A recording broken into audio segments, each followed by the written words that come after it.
kesempatan. Sebelumnya terima kasih kepada PDPIO telah memberikan kesempatan saya untuk menjelaskan key balancing project yang diberikan. Di sini kita akan menjelaskan bagaimana kinerja dari backend, di mana kita menggunakan API. Di sini terdapat beberapa API, tentunya GetList ini dia akan mengambil list dari API-nya. Coba kita lihat dulu. Server, oke. Okay. Di sini kita bisa ngelis, jadi di sini akan mengambil data list dari database semua story yang ada.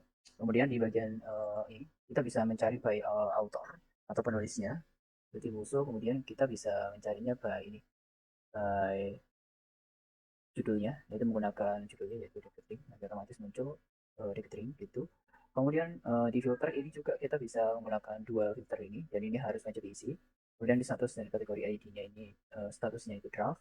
Kemudian kategorinya ada ID-nya 1, maka akan muncul beberapa opsi story yang ada. Kemudian di list capture ini yang ada. Kemudian di list capture ini nanti dia akan melakukan list capture yang ada di dalam database berdasarkan story ID story-nya. Jadi misalnya ada story, dia pasti memiliki beberapa capture. Jadi nanti untuk list capture-nya nanti saya tampilkan berdasarkan story ID story yang ada. Kemudian di detail story ini untuk mengambil detail dari story yang ada.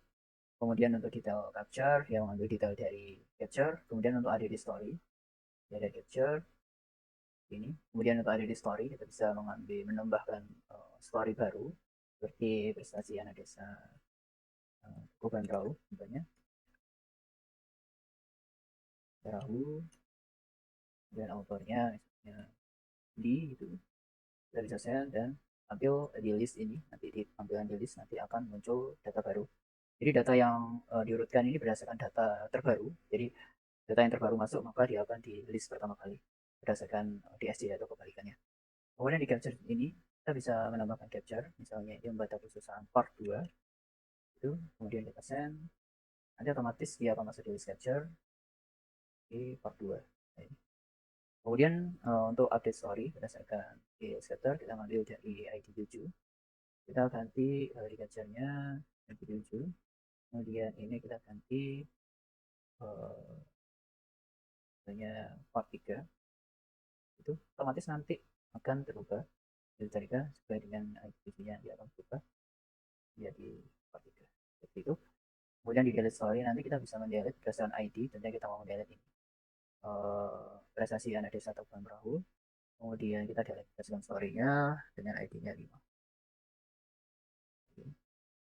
Oke, nanti otomatis dia akan nampilin datanya, dan pada saat kita get list di sini maka ID 5 bilang seperti itu. Kemudian di delete capture ini juga ada delete capture. Delete capture ini nanti kita bisa list dari capture-nya, ID mau berapa yang mau dihapus, seperti membantah perusahaan kita hapus dengan ID 6. Kita bisa delete story-nya di 6. Seperti itu.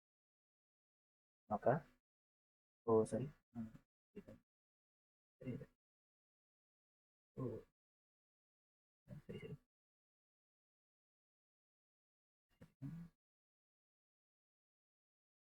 Oh udah sorry, ini berdasarkan ya dari 6.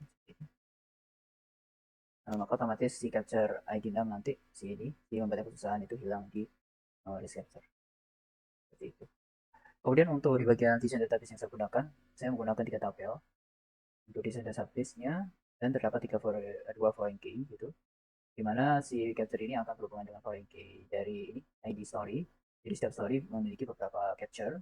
Kemudian untuk di bagian kategori pasti si story memiliki kategori, jadi one to one dari satu kategori ini satu story seperti itu.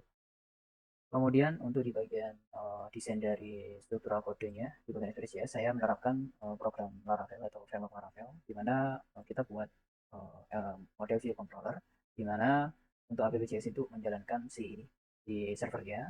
Kemudian untuk connectionnya ini kita anggap sebagai modelnya. Saya modelnya menggunakan Prisma Client untuk terhubung dengan database.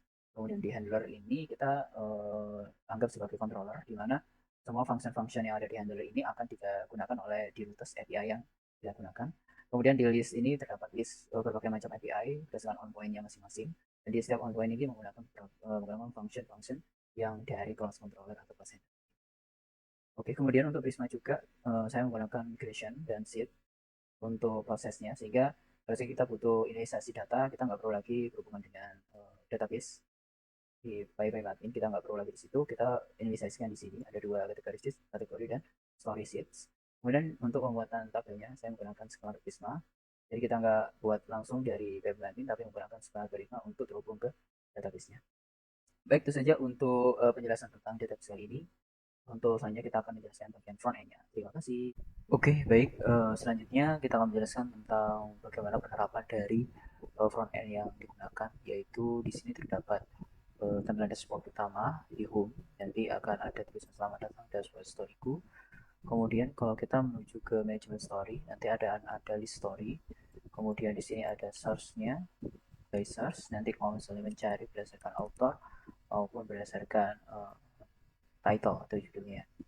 Kemudian di sini ada filter, namun belum ada pop-up-nya. Kemudian ada story. Kita kalau misalnya mendapatkan data story, kita bisa melakukan tulisan di sini. Kemudian kita bisa melayani kategori, situasi cerita, with name-nya, penulisnya siapa, kemudian masukkan tag-nya. Jadi tag-nya misalnya kita mau cari tag-nya adalah drama gitu, kemudian ada manusia gitu, drama ada manusia dan lain-lain seperti itu. Kemudian di bagian kategori ini ada finansial, health, dan lain-lain seperti itu. Kemudian di statusnya nanti dia public atau draft seperti itu. Kemudian kita bisa pilih cover image-nya. Nah, kemudian kita bisa klik submit. Kemudian di sensor, kalau misalnya cancel dia akan navigasi ke awal, dan juga ada di sini di atas ini juga navigasi ke awal. Kemudian kalau misalnya edge ada di story, nanti kita bisa menuliskan story cerita ada di sini. Kita bisa menuliskan cerita di sini, kemudian kita bisa submit dan kemudian kita sensor, nanti otomatis tambah di bawah.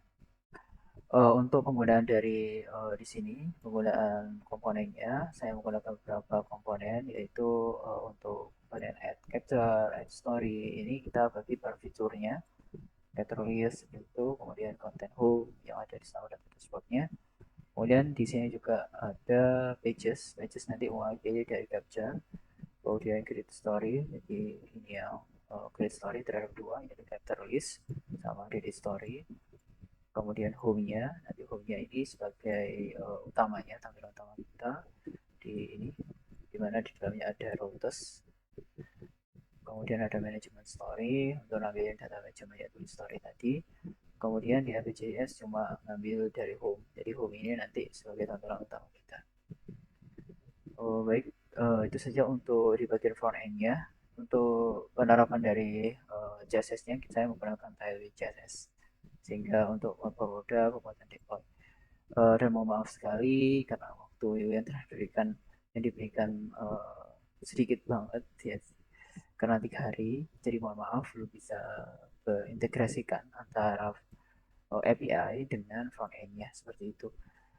Mohon maaf sekali dari PT Bin.io untuk tidak maksimal pekerjaannya, tapi saya usahakan untuk dapat memaksimalkan lebih lagi kalau misalnya ada waktu. Terima kasih atas presentasi kali ini. Saya undur diri. Wassalamualaikum warahmatullahi wabarakatuh.